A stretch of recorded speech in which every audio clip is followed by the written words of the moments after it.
नमस्कार, शाम के 7 बज चुके हैं। आप देख रहे हैं एनडीटीवी इंडिया। इस वक्त मैं आपके साथ आशुतोष चतुर्वेदी न्यूज हेडक्वार्टर की करते हैं शुरुआत। जल्दी से आपको देश और दुनिया की तमाम बड़ी खबरों को दिखा देते हैं।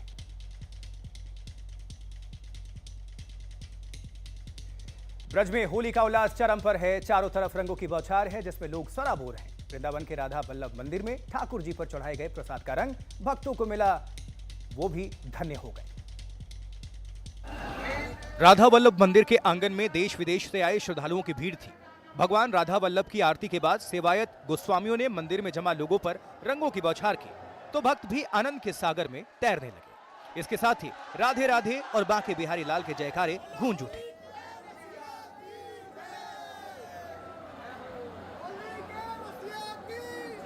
वृंदावन की होली को राधा कृष्ण के प्रति प्रेम और भक्ति के प्रतीक के रूप में देखा जाता है, जिसमें हिस्सा लेने के लिए देश के अलग अलग कोने से तो लोग पहुंचते ही हैं, विदेश से भी बड़ी संख्या में कृष्ण भक्त पहुंचते हैं।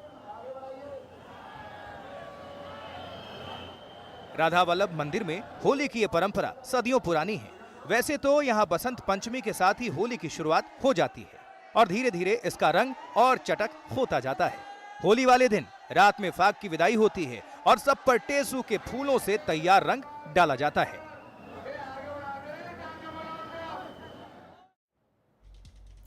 आम लोगों से लेकर खास लोगों तक होली का रंग सब पर एक बराबर चढ़ा है। देखिए, मशहूर सिंगर प्रतीक बच्चन यानी बी प्राक होली के रंग में सराबोर होने ब्रज क्षेत्र में पहुंच गए। इसके बाद तो ब्रज की होली रंग ने ऐसा असर दिखाया कि बी प्राक उसी में डूब गए। सोशल मीडिया पर उन्होंने ब्रज की होली खेलते वीडियो भी शेयर किए हैं, जो अब वायरल हो चुके हैं।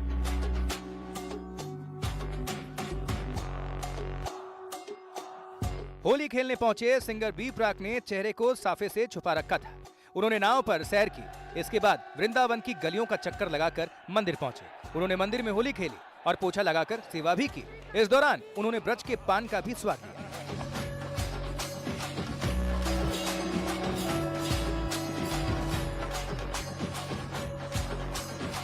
इससे पहले मथुरा के द्वारकाधीश मंदिर पहुंचे एक्टर विद्युत जामवाल ने भी ब्रजवासियों के साथ जमकर होली खेली। धोती कुर्ता पहनकर सिर पर टोपी लगाए विद्युत जामवाल पूरे ब्रजवासी अंदाज में होली के अखाड़े में उतरे तो खूब रंग गुलाल उड़ाया, लोगों को लगाया और नगारा भी बजाया।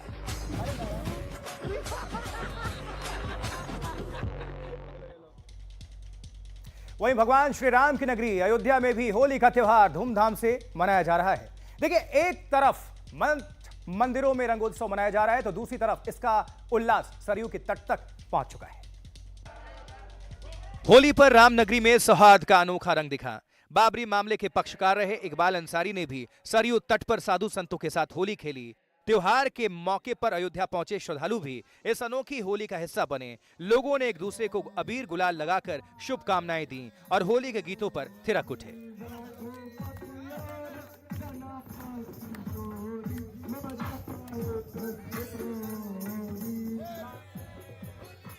रामनगरी में होली पर खास चौपाल भी जमाई गई है, जहां लोग एक साथ बैठकर एक दूसरे को गुलाल लगा रहे हैं और साथ में होली के गीत गा रहे हैं। हनुमानगढ़ी में रंगोत्सव हर साल होली से 5 दिन पहले शुरू किया जाता है। सदियों पुरानी इसी परंपरा पर चलते हुए हनुमानगढ़ी के विराजमान हनुमान जी को अबीर गुलाल लगाकर 10 मार्च को ही होली की शुरुआत कर दी गई थी।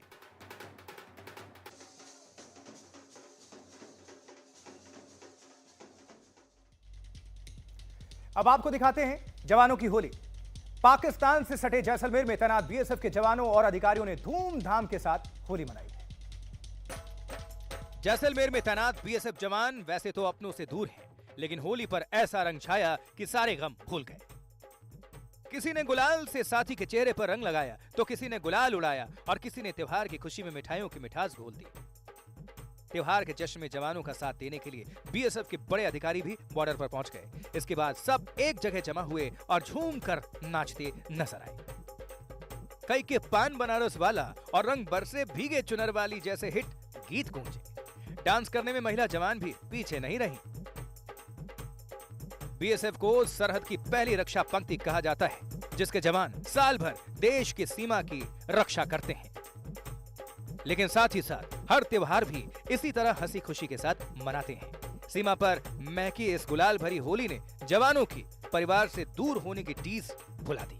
चेहरों पर मुस्कान बिखेर दी।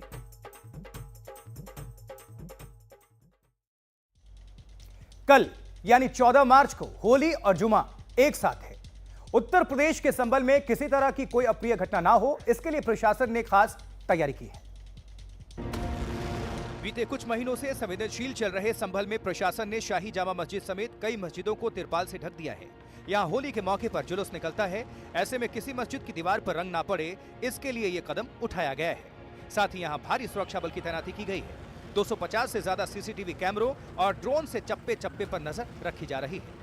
होली और जुमे को लेकर इस्लामिक सेंटर ऑफ इंडिया के मौलाना खालिद रशीद फिरंगी महली ने लोगों से शांति बनाए रखने और अफवाहों पर ध्यान न देने की अपील की है। कतई तौर पर कोई भी अफवाहों पर ध्यान न दे और एक अच्छे माहौल में इस दिन को भी मनाया जाए, जिससे कि अपने मुल्क की जो मजहबी रवादारी है, जो कम्युनल हारमोनी है, उसका एक अच्छा पैगाम इंटरनेशनल लेवल पर जाए। यूपी के दूसरे संवेदनशील शहरों में भी चौकसी बरती जा रही है। संभल के साथ साथ अलीगढ़ में भी मस्जिद को तिरपाल से ढका गया है। नोएडा और गोंडा में पुलिस ने फ्लैग मार्च किया। पुलिस ने शांति से मनाने की अपील करते हुए कहा है कि होली पर अशांति फैलाने वाले किसी उपद्रवी को बख्शा नहीं जाएगा। इधर दिल्ली विधानसभा चुनाव में भारतीय जनता पार्टी की प्रचंड जीत का असर यहां की होली पर भी दिख रहा है। रंग, गुलाल और पिचकारियों पर भारतीय जनता पार्टी का ही रंग छाया हुआ है। कारोबारियों ने दिल्ली के बाजार में इस बार जो रंग, गुलाल और पिचकारियां बाजार में उतारी हैं, उनमें से ज्यादातर पर प्रधानमंत्री नरेंद्र मोदी और यूपी के मुख्यमंत्री योगी आदित्यनाथ की तस्वीरें हैं। इसके अलावा मोदी है तो मुमकिन है और योगी है तो मुमकिन है जैसे नारे भी लिखे हैं। लोगों को ये प्रोडक्ट खूब पसंद आ रहे हैं।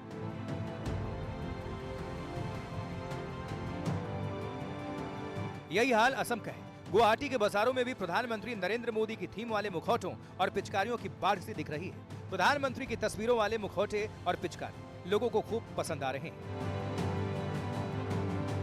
हाँ, हम लोग ले रहे हैं, अभी मास्क लेंगे, मोदी जी का सबका मास्क लेंगे, बच्चों को पसंद है।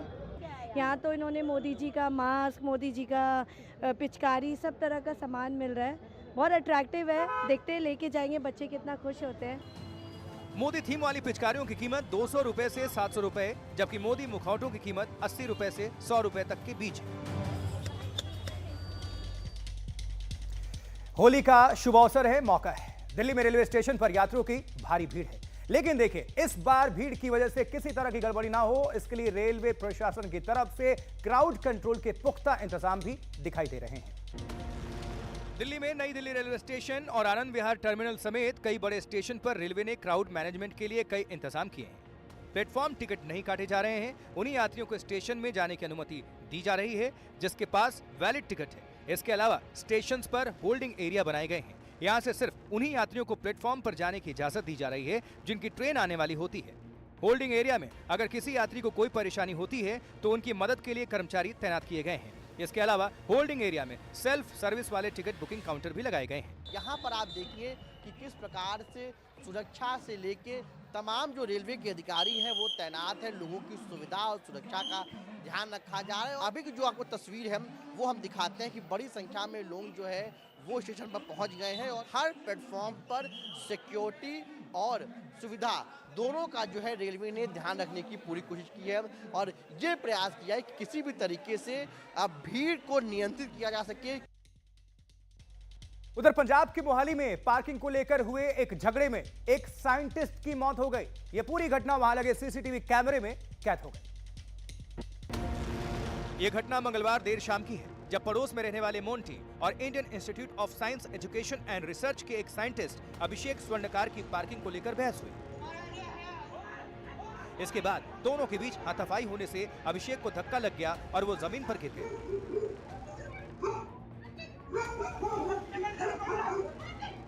अभिषेक स्वर्णकार पहले से ही बीमार थे और उनकी किडनी ट्रांसप्लांट हो चुकी थी, साथ ही वो डायलिसिस पर थे। इस विवाद के बाद उनकी हालत बिगड़ गई और अस्पताल में उन्होंने दम तोड़ दिया।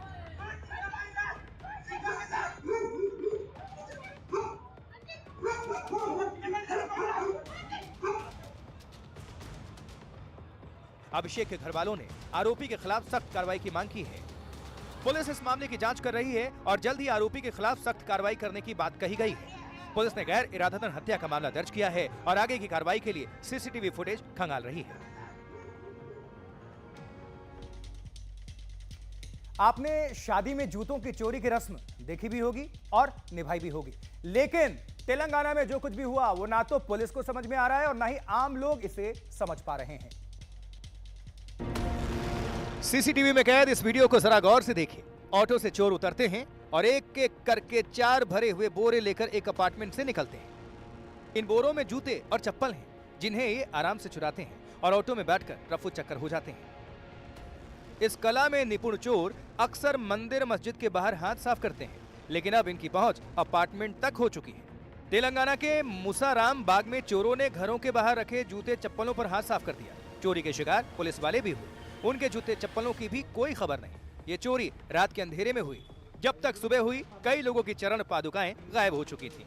लोग नंगे पांव घरों से बाहर निकले, तब पता चला कि पैरों की इज्जत चोर उड़ा चुका है। चप्पल जूतों की चोरी की खबर सुनकर लोग हैरान हैं। स्थानीय लोगों ने मलकपेट पुलिस स्टेशन में रिपोर्ट दर्ज की है। पुलिस अब चोरों की तलाश कर रही है। जो सीसीटीवी सामने आया है उसके जरिए चोरों की पहचान की जा रही है, लेकिन अभी तक पुलिस आरोपियों तक पहुंच नहीं पाई है। खबर सरहद पार से, क्योंकि बलूचिस्तान के क्वेटा से पेशावर जा रही जाफर एक्सप्रेस ट्रेन हाईजैक को लेकर पाकिस्तानी सरकार और बलूच लिबरेशन आर्मी के अलग अलग दावे हैं और इस ऑपरेशन को लेकर तस्वीर अब भी धुंधली है। पाकिस्तान का दावा है कि उसने बीएलए के सभी लड़ाकों को मार गिराया है। बीएलए का दावा है कि उसने पाकिस्तानी सेना के 100 जवानों को मौत के घाट उतार दिया है और 150 यात्री अब भी उसके कब्जे में हैं। इस बीच पाकिस्तानी मीडिया ने दावा किया है कि सरकार ने मौके पर करीब 200 ताबूत भेजे हैं। इसकी तस्वीर भी दुनिया के सामने है। ऐसे में सवाल उठ रहे हैं कि ताबूत किसके लिए भेजे गए हैं। इन तस्वीरों ने जाहिर कर दिया है कि हाईजैक के 45 घंटे बाद भी स्थिति साफ नहीं है कि मशकाफ में इस वक्त किसका पलड़ा भारी है। ट्रेन हाईजैक के दौरान 21 आम नागरिकों के मारे जाने की भी खबर है। बीएलए ने बंधकों की रिहाई के बदले बलूच कैदियों और कार्यकर्ताओं को रिहा करने की शर्त रखी है। पाकिस्तानी सेना ने बीएलए की किसी भी शर्त को मानने से मना कर दिया है। राजनीतिक और आर्थिक रूप से हाशिए पर रहे बलूचिस्तान से प्राकृतिक संसाधनों का दोहन होता रहा है। अब बलूचिस्तान में आजादी की आवाज बुलंद हो रही है। बलूचिस्तान की बगावत से ये साफ हो गया है कि अब पाकिस्तान के हाथ से देश का सबसे बड़ा सूबा भी फिसल चुका है। होली के त्यौहार से पहले भारत से सटे म्यांमार में देखिए हिंदू समुदाय ने आने वाले धार्मिक अनुष्ठान में हिस्सा लिया, शिरकत किया। इस दौरान लोगों ने नंगे पैर दहकते अंगारों का कुंड पार किया है। दहकती आग पर चलने वालों में बच्चों से लेकर युवाओं और बुजुर्ग तक, यानी हर उम्र के लोग शामिल थे। कुछ तो ऐसे भी थे जिनकी गोद में छोटे बच्चे थे, लेकिन जोखिम उठाने में ये लोग भी नहीं हिचके। इससे पहले म्यांमार के नायपीडा शहर में रहने वाले हिंदू समुदाय के लोग एक खास जगह पर जमा हुए। वहां लोगों के पहुंचने से पहले अग्निकुंड तैयार किया जा चुका था। पुजारियों के साथ पहुंचे लोगों में से किसी ने कंधे पर धारदार हथियार तो किसी ने कंधे पर भगवान की मूर्ति लेकर नंगे पैर दहकते अग्निकुंड को पार किया। इस त्योहार से जुड़ी एक खास बात यह है कि दहकती आग पर चलने वाला ये त्योहार म्यांमार के हिंदू सिर्फ नायपीडा शहर में ही मनाते हैं। माना जाता है कि भक्त इसके जरिए भगवान के प्रति भक्ति दिखाते हैं और अपनी आस्था का प्रमाण देते हैं। म्यांमार एक बौद्ध बहुल देश है जहां हिंदू अल्पसंख्यक हैं। उनकी आबादी 1% से भी कम है।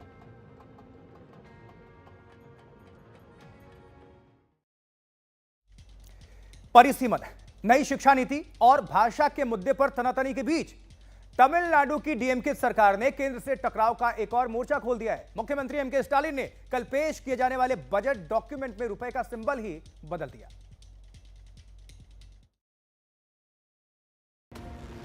ये रुपए का वो सिंबल है जिसे केंद्र सरकार ने साल 2010 में अपनाया था।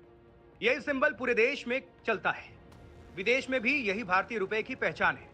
लेकिन तमिलनाडु की स्टालिन सरकार ने अपने बजट डॉक्यूमेंट से रुपए का ये लोगो गायब कर दिया और इसकी जगह तमिल में आर और यू लिख दिया। तमिलनाडु सरकार ने बजट डॉक्यूमेंट में रुपए का सिंबल बदला तो बीजेपी ने उसे निशाने पर लिया। पार्टी के तमिलनाडु अध्यक्ष के अन्नामलाई ने सोशल मीडिया पर स्टालिन को स्टूपिड यानी मूर्ख लिखा और साथ में यह भी बता दिया कि रुपए के लिए लोगो डिजाइन करने वाले उदय कुमार धर्मलिंगम स्टालिन की ही पार्टी के विधायक रहे एन धर्मलिंगन के बेटे हैं। तमिल अस्मिता की बात करने वाली राज्य की प्रमुख विपक्षी ऑल इंडिया अन्ना द्रविड़ मुनेत्र कड़गम भी लोगों वाले मुद्दे पर स्टालिन का खुलकर विरोध कर रही है। लेकिन बीजेपी और केंद्र को चुनौती देने के अपने इरादे से डीएमके फिलहाल टस से मस होने को तैयार नहीं दिख रही।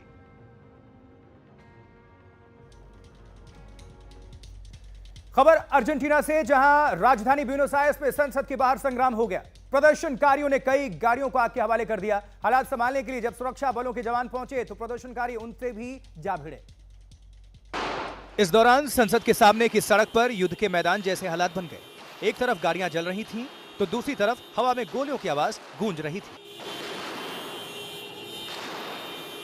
पेंशन पाने वाले बुजुर्ग और फुटबॉल क्लब्स के समर्थक राष्ट्रपति जेवियर मिलेई की नीतियों के खिलाफ बीते कई हफ्तों से प्रदर्शन करते आ रहे हैं। ब्यूनोस आयर्स में चल रहा यह प्रदर्शन शुरू में पूरी तरह शांतिपूर्ण था, लेकिन इन्हें खदेड़ने के लिए पुलिस वालों ने पानी की बौछार की और आंसू गैस के गोले दागे। जवाब में प्रदर्शनकारियों ने पथराव किया तो सुरक्षा बलों ने प्रदर्शनकारियों को पैलेट गन का निशाना बनाया। इसके बाद बवाल बढ़ता चला गया। अर्जेंटीना की खस्ता माली हालत को पटरी पर लाने के लिए सरकार ने संसद में एक बिल पेश किया है, जिसमें पेंशन और श्रम अधिकार में कटौती का प्रावधान है। अर्जेंटीना के वामपंथी दल लगातार इसका विरोध कर रहे हैं। इनका कहना है कि यह कानून देश को 100 साल पीछे ले जाएगा।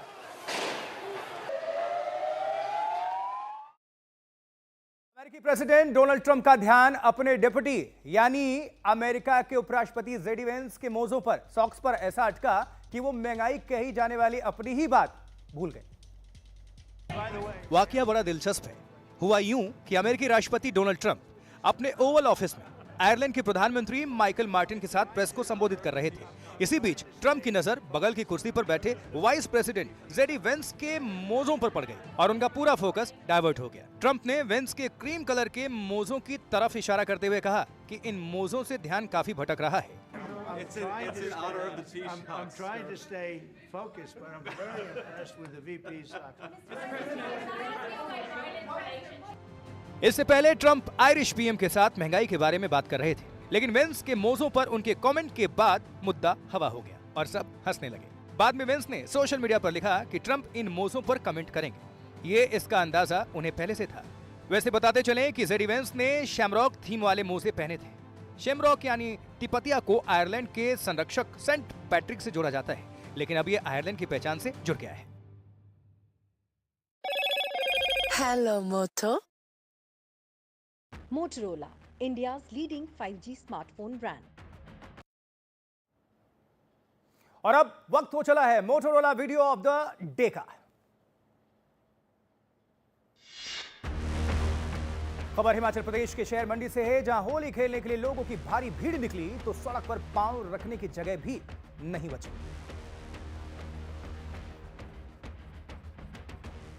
चलिए इसी के साथ आज न्यूज हेडक्वार्टर में मेरे साथ आशुतोष चतुर्वेदी के साथ इतना ही। बने रहिए, देखते रहिए एनडीटीवी इंडिया।